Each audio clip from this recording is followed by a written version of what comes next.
It has just finished, and I'm exhausted. At 20, Alexis faces one of the most demanding competitions of his life, the WorldSkills. In Marseille, for the French finals, the best young talents compete with a single objective: to reach the international final. WorldSkills are the Olympics of skills. It was created after World War II with the idea to promote youth after the global conflict. It's a massive competition with around 60 trades represented.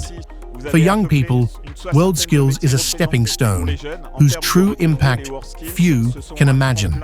In every single specialty, you have the best of the best. Alexis is competing in 3D printing, now a full-fledged profession.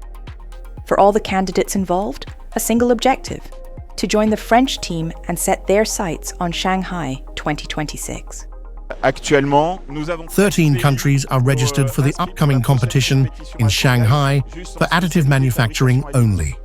And we know this technology is going to explode even further, with an increasing number of participants, so we will always need to be more and more efficient.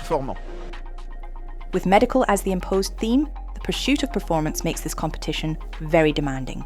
Each module is strictly timed, and every single decision is rigorously evaluated. The competition is over 2.5 days, broken down into 5 3-hour modules, each of which is a specific test. We are here to evaluate the candidates and send the best one to the international competition. So our goal is simply to find the best. Competitors are evaluated over 2 aspects: judgment and measurement. Mentored by a coach, this performance is prepared over many months. As coach, I have to prepare them for the competition, with 1 to 2 hour video calls every week. Plus, each day, I review their production.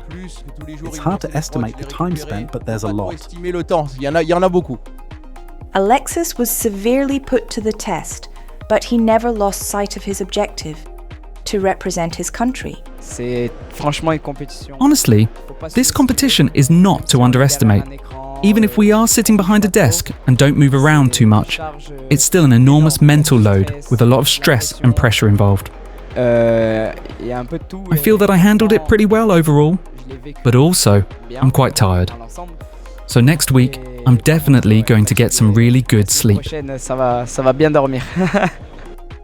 Second in the competition, Alexis joined the selection camp with the other medalists, from which he's been chosen to represent France at Shanghai 2026.